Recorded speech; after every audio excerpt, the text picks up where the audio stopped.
സ്തോത്രം. ദൈവം എല്ലാവരെയും അനുഗ്രഹിക്കട്ടെ, ജയത്തോടെ നടത്തട്ടെ. വേഗം വരുന്ന യേശു ക്രിസ്തുവിൻ്റെ നാമത്തിൽ എൻ്റെ സ്നേഹവന്ദനത്തെ എല്ലാവർക്കും അറിയിക്കുന്നു.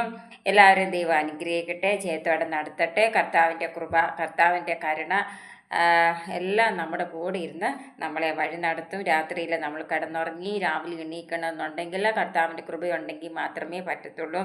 കഴിഞ്ഞ ദിവസങ്ങളായിട്ട് എത്രയോ പേര് ലോകം വിട്ട് കടന്നു പോയിട്ടുണ്ടാവും, എത്രയോ പേര് കിടക്കുമേലായിട്ടുണ്ടാവും. അങ്ങനെ ഓരോരോ കാര്യങ്ങൾ, ജീവിതത്തിൻ്റെ സാഹചര്യങ്ങൾ, ഓരോ മനുഷ്യൻ്റെ സാഹചര്യങ്ങൾ അങ്ങനെയാണ്.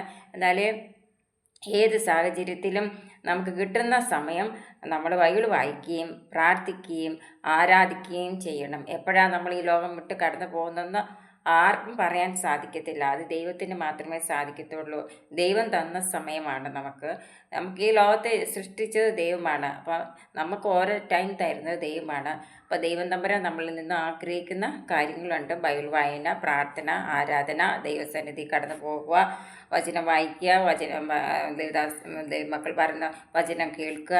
ഇതൊക്കെ നമ്മുടെ വ്യക്തിപരമായ ജീവിതത്തിൽ അനുഗ്രഹമായ രീതിയാണ്. കുഞ്ഞുങ്ങളൊക്കെ ബൈബിൾ വായിക്കുകയും പ്രാർത്ഥിക്കുകയും ആരാധിക്കുകയും ചെയ്യേണ്ട നിങ്ങളുടെ വ്യക്തിപരമായ ജീവിതം, ഈ ലോക ജീവിതത്തിലും ദൈവം തമ്പുരാൻ നിങ്ങളെ അനുഗ്രഹിക്കട്ടെ, ജയത്തോടെ നടത്തട്ടെ. ഞാനിന്ന് പറയാനായിട്ട് ആഗ്രഹിക്കുന്നത് സങ്കീർത്തനങ്ങളെല്ലാം തന്നെ ദാവീദിൻ്റെ സങ്കീർത്തനങ്ങളാണ്. ഒരു അനുതാപ സങ്കീർത്തനം കേട്ടോ. അനുതാപം, നമുക്ക് ഒരു അനുതാപം ഉണ്ടായിരിക്കണം എപ്പോഴും. ആരോട്? ദൈവത്തോട് ഒരു നമുക്കൊരു അനുതാപ ഹൃദയം നമുക്കുണ്ടായിരിക്കണം. നമ്മളോട് അനുതാപ ഹൃദയം ദൈവത്തിനും ഉണ്ടാകും. അപ്പം യഹോവേ, അതുകൊണ്ടാണ് അത് അനുദപിച്ച് ദാവീദ് പറയുകയാണ്, യഹോവേ എൻ്റെ പ്രാർത്ഥന കേട്ട് എൻ്റെ യാചനകൾക്ക് ചെവി തരണമേ. കണ്ടോ, പ്രാർത്ഥന കേട്ട് എൻ്റെ യാചനകൾക്ക് ചെവി തരണമേ. നിൻ്റെ വിശ്വസ്തയാലും നീതിയാലും എനിക്ക് ഉത്തരം വരണമേ. അപ്പം ദൈവം ആരാണ്? വിശ്വസ്തനാണ്, നീതിയുള്ളവനാണ്. അതുകൊണ്ടാണ് ദാവീദ് പറഞ്ഞത്, എൻ്റെ യഹോവേ എൻ്റെ പ്രാർത്ഥന കേൾക്കണം, എൻ്റെ യാചന കേൾക്കണം, എന്നിട്ട് ചെവി തരണം എന്ന് പറയുന്നത്. അതേപോലെ തന്നെ നിന്റെ ദാസനെ ന്യായവിസ്താരത്തിൽ പ്രവേശിപ്പിക്കരുതേ.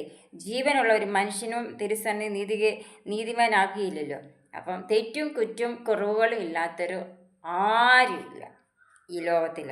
ശത്രു എൻ്റെ പ്രാണനെ പീഡിപ്പിച്ചിരിക്കുന്നു, അവൻ എന്നെ നിലത്തിട്ട് താഴ്ത്തിരിക്കുന്നു.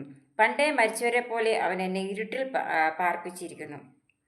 ഇരുട്ടിൽ നിന്ന് വെളിച്ചത്തിലേക്ക് കൊണ്ടുവരാനായിട്ട് ആർക്ക് സാധിക്കും? ദൈവത്തിന് സാധിക്കും. ആകയാൽ എൻ്റെ ആത്മാവ് എൻ്റെ ഉള്ളിൽ വിഷാദിച്ചിരിക്കുന്നു, എൻ്റെ ഹൃദയം എൻ്റെ ഉള്ളിൽ പരിഭ്രമിച്ചിരിക്കുന്നു. അപ്പം ഉള്ളിൽ തന്നിരിക്കുന്ന എന്താണ്? ദൈവത്തിൻ്റെ ആത്മാവാണ്. ഞാൻ പണ്ടത്തെ നാളുകൾ ഓർക്കുന്നു, നിൻ്റെ സകല പ്രവൃത്തികളും ഞാൻ ധ്യാനിക്കുന്നു, നിൻ്റെ കൈകളുടെ പ്രവൃത്തി ഞാൻ ചിന്തിക്കുന്നു. അപ്പം കർത്താവിൻ്റെ കൈകൾ കൊണ്ടല്ലേ ആവണ്ട് ഇതെല്ലാം സകലത്തെ ഉളവാകട്ടെ എന്ന് പറഞ്ഞപ്പോൾ സകലം ഉളവായി. മനുഷ്യനെ സൃഷ്ടിച്ച് മനുഷ്യന് ജീവിക്കാൻ വേണ്ടുന്ന കാര്യങ്ങളെല്ലാം സൃഷ്ടിച്ച് തന്നത് ദൈവമാണ്. ഞാൻ എൻ്റെ കൈകൾ നിങ്ങളിലേക്ക് മലർത്തുന്നു. കണ്ടോ, എൻ്റെ കൈകൾ നിങ്ങളിലേക്ക് മലർത്തും. അപ്പം നമ്മൾ കർത്താവേ എന്ന് പറഞ്ഞ കൈകൾ മലർത്തി നമുക്കിതാണ്ട് ഇങ്ങനെ വെച്ചുകൊണ്ട് ദൈവത്തോട് പ്രാർത്ഥിക്കുന്ന വളരെ നല്ലതായിരിക്കും. പിന്നെ ഞാൻ എൻ്റെ കൈകൾ നിങ്ങളിലേക്ക് മലർത്തുന്നു, വരണ്ട നിലം പോലെ എൻ്റെ പ്രാണനെ നിനക്കായി താഴ്ക്കുന്നു. പ്രാണനാര നമ്മുടെ കർത്താവ് നമുക്കുള്ളിൽ പ്രാണൻ നൽകി തന്നിട്ടുണ്ട്. ഈ പ്രാണൻ വളരെ വിലപ്പെട്ടതാണ് കേട്ടോ. യഹോവ വേഗം എനിക്ക് ഉത്തരം അറിയണമേ. എൻ്റെ ആത്മാവ് ക്ഷീണിച്ചു പോകുന്നു, എനിക്ക് ഉത്തരം അല്ലി തരണം, എന്നെ കാക്കണം എന്നൊക്കെയാണ് ദാവീദ് പറയുന്നത്. ഞാൻ കുഴിയിൽ ഇറങ്ങുന്നവർ പോലെ ആകാതിരിപ്പം നിൻ്റെ മുഖം എനിക്ക് മറക്കരുത്. അപ്പോൾ ചിലപ്പം പ്രയാസമൊക്കെ വന്ന് മുടിയൊക്കെ അടച്ചിട്ട് ഇങ്ങനെ പ്രയാസപ്പെട്ടിരിക്കുന്നവർ എത്രയോ പേരുണ്ട്. അപ്പം ആ ഇരുട്ടിൽ നിന്ന് വെളിച്ചത്തിലേക്ക് കൊണ്ടുവരാനായിട്ട് ആർക്ക് സാധിക്കും? ദൈവത്തിന് സാധിക്കും. അതുപോലെ രാവിലെ നിൻ്റെ ദയ എന്നെ കേൾക്കുമാറാക്കണമേ. രാവിലെ മുതൽ രാത്രിയിൽ രാപ്പകലില്ലാതെ നമ്മളുടെ കർത്താവിൻ്റെ ദയ എപ്പോഴും നമ്മുടെ കൂടെ ഇരിക്കും. ഞാൻ നിന്നിൽ ആശ്രയിക്കുന്നു. അല്ല, നമ്മൾ ആരിൽ ആശ്രയിക്കണം? ദൈവത്തിൽ ആശ്രയിക്കണം. ഞാൻ നടക്കേണ്ട വഴി തന്നെ, നമ്മൾ നടക്കേണ്ടുന്ന വഴി ആര് കാണിച്ചു തരണം? നമുക്ക് ദൈവം കാണിച്ചു തരണം. കണ്ടോ, ഞാൻ എൻ്റെ ഉള്ള നിങ്കിലേക്ക് വരും. കണ്ടോ, കൈകളിൽ നമ്മൾ പ്രാർത്ഥിക്കണം, ഉള്ളം ദൈവത്തിലേക്ക് ആക്കണം. ഈ ഉള്ളത്തിൽ ദൈവത്തെ പ്രവേശിക്കണം, ഈ ഹൃദയത്തിലേക്ക്. യഹോവ എൻ്റെ ശത്രുക്കളുടെ കയ്യിൽ നിന്ന് എന്നെ വിടുവിക്കണേ. ഞാൻ ഒളിക്കേണ്ടതിൻ്റെ അടുത്തേക്ക് ഓടി വരുന്നു. കർത്താവ് നമുക്കൊരു മറവിടമാണ്. നിൻ്റെ ഇഷ്ടം ചെയ്യുവാൻ എന്നെ പഠിപ്പിക്കണമേ. കർത്താവിൻ്റെ ഇഷ്ടങ്ങളുണ്ട്, നമ്മൾ ചെയ്യണം. നീ എൻ്റെ ദൈവമാകുന്നു. അതെന്തുകൊണ്ടാണ്? നമ്മുടെ സകലത്തിന് ഉടയവനാണ് ദൈവം. അതാണ് നിൻ്റെ നല്ല ആത്മാവ് എന്നെ നീതിയുള്ള നിലത്തേക്ക്. അപ്പം ആത്മാവ്, നല്ല ആത്മാവിനെയാണ് നമ്മളിലേക്ക് പകർന്നു തന്നിരിക്കുന്നത് ദൈവം തമ്പുരാൻ. യഹോവ നിൻ്റെ നാമനിമിത്തം എന്നെ ജീവിപ്പിക്കണമേ. യഹോവയുടെ നാമം വാഴ്ത്തപ്പെടുമാറാകട്ടെ. നിൻ്റെ നീതിയാൽ എൻ്റെ പ്രാണന്റെ കഷ്ടതയിൽ നിന്ന് ഉദ്ധരിക്കണമേ. നിൻ്റെ ദയയാൽ എൻ്റെ ശത്രുക്കൾ. അപ്പം നീതി, ദയ, കരുണ, ഇതെല്ലാം ഈ അനുതാപത്തിനകത്ത് പറഞ്ഞിരിക്കുന്ന വേർഡ്സുകളാണ്. എൻ്റെ പ്രാണനെ പീഡിപ്പിക്കുന്നവരൊക്കെ നശിപ്പിക്കണമേ, ഞാൻ നിൻ്റെ ദാസനാണ്. അപ്പം ഏറ്റവും അവസാനം ദാവീദ് പറഞ്ഞു, ഞാൻ നിൻ്റെ ദാസനാണ്, എന്നെ കാക്കണമേ, എൻ്റെ പ്രാണനെ കാക്കണമേ, എൻ്റെ ആത്മാവ് ഉള്ളിൽ വിഷാദിച്ചിരിക്കുന്നു, എന്നെ നീ സംരക്ഷിക്കണമേ, നിൻ്റെ ദയ എന്നിലേക്ക് തരണമേ, നിൻ്റെ കൃപ എന്നിലേക്ക് തരണമേ എന്നാണ് അനുതാപത്തോടെ പറയുന്നത്. അപ്പം ആദ്യം തന്നെ പറയുന്നത് തന്നെ, യഹോവേ എൻ്റെ പ്രാർത്ഥനയും യാചനയും നീ കേൾക്കണം. അപ്പം നമ്മുടെ പ്രാർത്ഥനയും യാചനകളും കേട്ട് ഉത്തരം അരുളി തരുവാൻ സർവശക്തനായ ദൈവത്തിന് സാധിക്കും. ഇനി എൻ്റെ പാറയാകുന്ന യഹോവ വാഴ്ത്തപ്പെട്ടവരാണ്. ദാവീദിൻ്റെ സങ്കീർത്തനമാണ്. പാറയായി, കോട്ടയായി, കാവലായി ആരുണ്ട്? നമുക്ക് ദൈവമുണ്ട്. അവൻ യുദ്ധത്തിന് എൻ്റെ കൈകളെയും പോരിന് എൻ്റെ വിരലുകളെയും അഭ്യസിപ്പിക്കുന്നു കേട്ടോ. കയ്യിൽ എന്താണ്? ഈ വിരലുകളുണ്ട്. ഈ കൈയെ സൃഷ്ടിച്ചതും ഈ വിരലിനെ സൃഷ്ടിച്ചതൊക്കെ ആരാ? ദൈവമാണ്. ഈ കയ്യോ ഉണ്ടല്ലോ നമുക്ക് എന്തെങ്കിലും ഒരു കാര്യം ഇങ്ങനെ എടുക്കാൻ പറ്റത്തുള്ളൂ. എൻ്റെ ദൈവം എൻ്റെ കോട്ടയും എൻ്റെ ഗോപുരവും എൻ്റെ രക്ഷകനും എൻ്റെ പരിചയും ഞാൻ ശരണമാക്കിയവനും എൻ്റെ ജനത്തെ എനിക്ക് കീഴ്പ്പെടുത്തുന്നവനും അവൻ തന്നെ. അപ്പം ദയ, കോട്ട, ഗോപുരം, രക്ഷകൻ, പരിച.